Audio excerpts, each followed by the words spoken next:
Hi writers, Miss Merritt here. I'm back for one more writing video and lesson this week. And actually, it's kind of a continuation of what we worked on yesterday. I think you'll remember that we started mini lesson number 12 yesterday. And mini lesson number 12 was all about authors adding details to their writing, realistic details. And this is the goal that as writers, we show our readers, we don't just tell them. So today, we decided to offer you a little bit more on this same topic. We're going to have you think about the character you described yesterday, and you're going to use this in your writing today. So as you start a new day of writing, I want you to think about that character and remember all the tiniest details that will make a difference in your story about that character. Today, I'm going to give you a couple more tips on how to show your readers, not just tell them.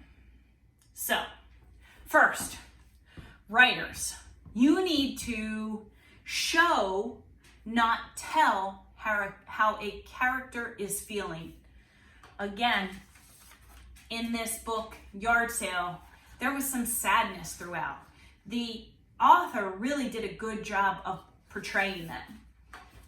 In Bink and Golly, which we also talked about, this is a lighthearted, silly story, but all realistic things that could happen.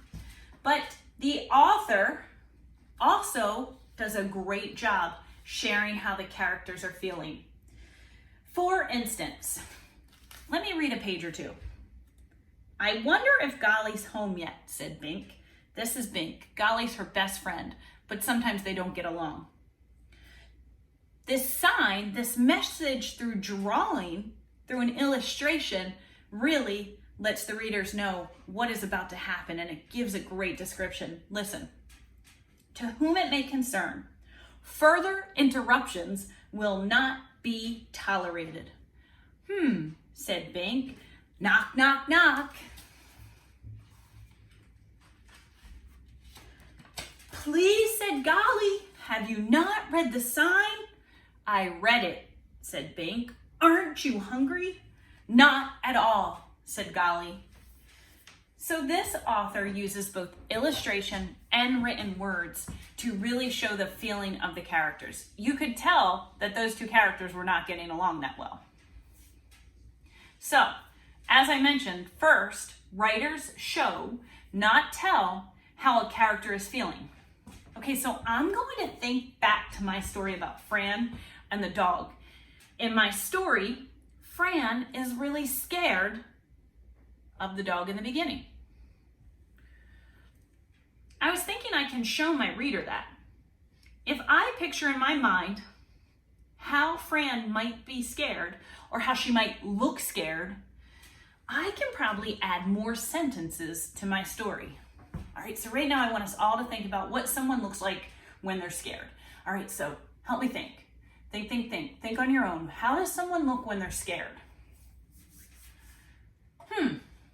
I might write, Fran's hands started to get all sweaty. Fran's knees and body were shaking. She was so scared. Does that help you get a better understanding and help you visualize how Fran is feeling? Instead of me just saying Fran was scared, now you can really picture her body moving, her clammy, sweaty hands. So I hope that you want to do this too when you write.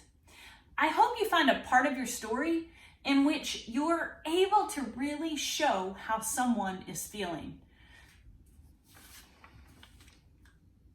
So when you do that today, and I challenge you to do that, I want you to really picture in your brain what that feeling might look like. Maybe your feeling's excitement, maybe it's shock, maybe it's hunger. There are so many feelings, but show it to your reader with realistic details, exact details, like clammy hands. Think about what you do when you have that feeling. So if you're trying to show that someone's scared, how do you feel when you're scared? If you're trying to show your character is happy, what are some things you do when you're happy? Do you jump up and down? Do you scream? Think. Your second tip for today, and it's your final tip for the day. Writers, after you've done some planning, and remember, I like when we plan on our fingers so that we can write across the page. I want you to focus on your illustrations. And I want you to focus a lot of time on your illustrations. You're going to do them first today. I want you to think about the details you want in your story, and I want you to put these details in your illustrations. You're going to put them in your illustrations, so then you'll be able to write them.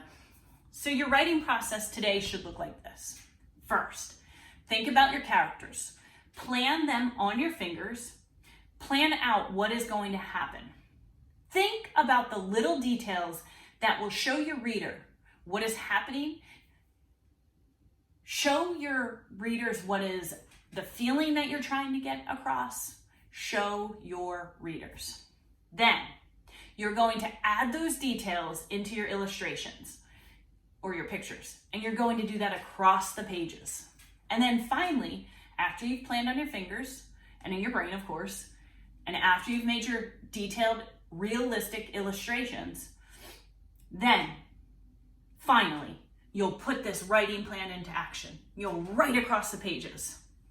So, I challenge you, realistic fiction writers, to really get your readers into this.